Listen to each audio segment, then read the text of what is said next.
Hello friends, இன்னைக்கு நம்ம பார்க்க போறது ஹியூமன் ரிப்ரொடக்ஷன்ல மென்சுரல் சைக்கிள் அப்படின்னு சொல்லக்கூடிய ஒரு 5 மார்க் பார்க்க போறோம். இந்த மென்சுரல் சைக்கிளை இன்னொரு பேர்ல சொல்லலாம், அதாவது ஓவேரியன் சைக்கிள் அப்படின்னு சொல்றாங்க. இது வந்து ஒரு ஃபீமேலோட லைஃப்ல நடக்கக்கூடிய எவ்ரி மந்த் நடக்கக்கூடிய இந்த சைக்கிளை தான் நம்ம மென்சுரல் சைக்கிள் அப்படின்னு சொல்றோம். அது ஓவேரியன் சைக்கிள் அப்படின்னு சொல்லலாம். இது வந்து எந்த ஸ்டேஜ்ல இருந்து எந்த ஸ்டேஜ் வரைக்கும் நடக்கும் அப்படின்னு கேட்டீங்கன்னா, மெனார்க் டு மெனோபாஸ். மெனார்க் அப்படிங்கிறது ஒரு பொண்ணு வந்து பெரிய பொண்ணு ஆகுது, பியூபர்ட்டி ஸ்டேஜ்ல பெரிய பொண்ணு ஆகுது அப்படின்னா ஃபர்ஸ்ட் சைக்கிள் தான் நம்ம என்ன சொல்லுவோம்னா மெனார்க்னு சொல்லுவோம். அது முடியிற ஸ்டேஜை தான் நம்ம என்ன சொல்றோம் அப்படின்னாக்கா மெனோபாஸ் அப்படின்னு சொல்லுவோம். இந்த மெனார்க் அப்படிங்கிறது பிகினிங் ஆஃப் த சைக்கிள். எப்போ ஸ்டார்ட் ஆகுதோ அதெல்லாம் மெனார்க்னு சொல்றாங்க. இந்த ஏஜ் ஆஃப் 12 to 15 இயர்ஸ் நடக்குது. மெனோபாஸ் அப்படிங்கிறது எண்ட் ஆஃப் த சைக்கிள். இது வந்து 40 to 50 இயர்ஸ்ல நடக்கும். அப்போ எவ்ரி ஃபீமேலுக்கும் ஒவ்வொரு மந்த்தும் நடக்கக்கூடிய இந்த சைக்கிள் தான் மென்சுரல் சைக்கிள் ஆர் ஓவேரியன் சைக்கிள்னு சொல்றாங்க.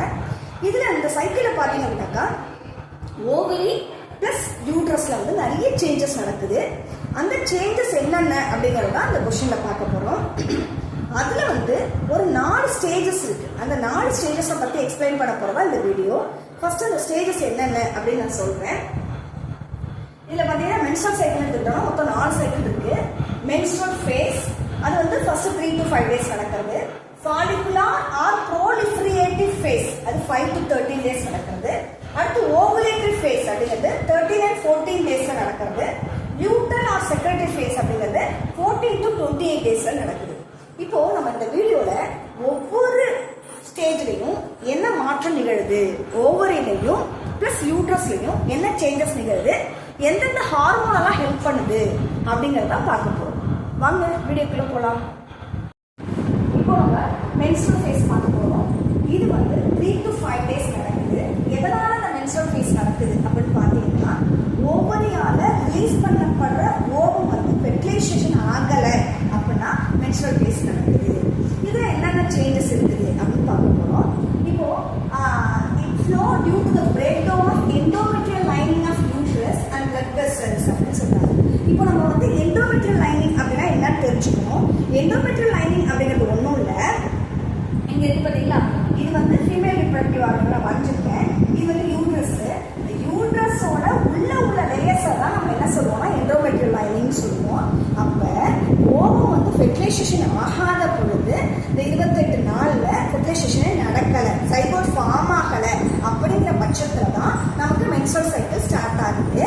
அப்போ இங்க எண்டோமெட்ரியல் லைனிங் ஆல்ரெடி ப்ரோலிஃபரேட் ஆகி இருக்கும். அந்த எண்டோமெட்ரியல் லைனிங் பிளட் வெசல்ஸோட அங்க உள்ள டிஷ்யூஸோட வெளியில வரதுக்கு பேரு தான் மென்சுரல் ஃப்ளோ ஆர் மென்சுரல் ஃபேஸ்ன்னு சொல்றாங்க. இப்போ இந்த இடத்துல ப்ரொஜெஸ்டரான் ஈஸ்ட்ரோஜனும் குறைவா தான் சுரக்கும். இப்போ பெண்களுக்காகவே சுரக்கக்கூடிய ஹார்மோன் என்ன அப்படின்னு பார்த்தீங்கன்னா ப்ரொஜெஸ்டரானும் ஈஸ்ட்ரோஜனும் தான். இந்த ஹார்மோனை வந்து தூண்டுறது யார் அப்படின்னு பார்த்தீங்கன்னா கொனடோட்ராபின் அப்படிங்கிறது. கொனடோட்ராபின் அப்படிங்கிறது என்னன்னா ஓவரி டெஸ்டிஸ்ல சுரக்கக்கூடிய ஹார்மோன்ஸை தூண்டக்கூடியது தான் கொனடோட்ராபின் ஹார்மோன். அப்போ இந்த ஃபர்ஸ்ட் ஸ்டேஜ்ல ப்ரொஜெஸ்டரானும் ஈஸ்ட்ரோஜனும் டிக்ளைன் ஆயிருக்கு. டிக்ளைன் ஆயிருக்குன்னா குறைவா இருக்குன்னு அர்த்தம். ப்ரொஜெஸ்டரானும் ஈஸ்ட்ரோஜனும் குறைவா இருக்குன்னு அர்த்தம். குறைஞ்சிருக்கிறதுனால மென்சுரல் ஃபேஸ் நடக்குது. சம்டைம்ஸ் இந்த மென்சுரல் ஃப்ளோ வந்து சேஞ்சஸ் ஆகலாம். எதனால அப்படின்னு கேட்டீங்கன்னா டியூ டு ஸ்ட்ரெஸ்னால, ஹார்மோனல் டிஸார்டர்னால அண்ட் அனீமியாவால, இதனால நடக்கலாம், நடக்காமலும் போகலாம்.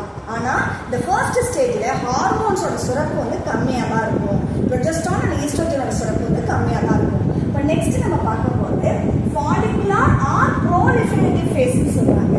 ஃபாலிகல்ஸ் அப்படின்னா என்னன்னா பேரை வச்சே சொல்லலாம், அதனால தான் ஃபாலிகுலர் ஃபேஸ்ன்னு சொல்றாங்க.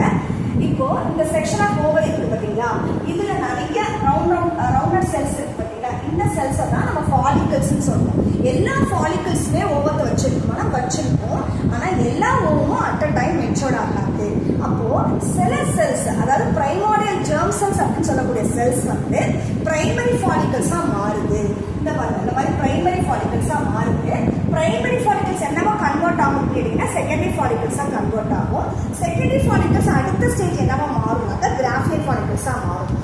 இப்போ இந்த ஃபாலிகல்ஸ்ல தான் உள்ளுக்குள்ள ஓவம் வந்து மெச்சூர்ட் ஆகுது. ஓகேவா? இங்க பாருங்க, it occurs 5th day. Menstrual flow முடிஞ்சதுக்கு அப்புறம் 5th டேல ஸ்டார்ட் ஆகுது. இந்த பிரைமரி ஃபாலிக்கல் என்னவா மாறுது? கிராஃபியன் ஃபாலிக்கலா மாறுது. எடுத்தோடனே கிராஃபியன் ஃபாலிக்கலா மாறுமா? கிடையாது. செகண்டரி, டெர்ஷியரி, அதுக்கப்புறம் தான் கிராஃபியன் ஃபாலிக்கலா மாறுது. இப்போ இந்த எண்டோமெட்ரியம் ரீஜெனரேட் த்ரூ ப்ரூலிஃபரேஷன் அப்படின்னு சொல்றாங்க. இப்போ நான் ஏற்கனவே சொன்ன மாதிரி எண்டோமெட்ரியம்னா என்னது? இந்த யூட்ரஸோட உள்ள லைனிங் எல்லாம் நம்ம என்ன சொல்றோம்? எண்டோமெட்ரியம் சொல்றோம். அது புதுசாக புதுப்பிக்கப்படுது. எப்போ அப்படின்னு கேட்டீங்கன்னா, ஃபாலிகுலர் ஆர் ப்ரோலிஃபரேட்டிவ் ஃபேஸ்ல எண்டோமெட்ரியல் லைனிங் வந்து ரீஜெனரேட் ஆகுது through proliferation. The uterus are induced by the secretion of gonadotropin by FSH and LH. FSH னா உங்களுக்கு தெரியும், follicle stimulating hormone. LH னா luteinizing hormone. The FSH தான் ஈஸ்ட்ரோஜனை தூண்டி இந்த follicles வந்து பெருசு பண்ணுது. அப்போ primary follicle secondary follicle மாறுது, graphene follicle மாறி ஓவர்ல அடுத்த ஸ்டேஜ்ல ரிலீஸ் பண்ண போகுது.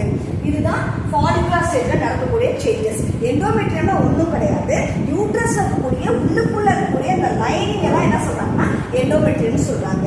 அடுத்த ஸ்டேஜை அடுத்த வீடியோல பார்க்கலாம்.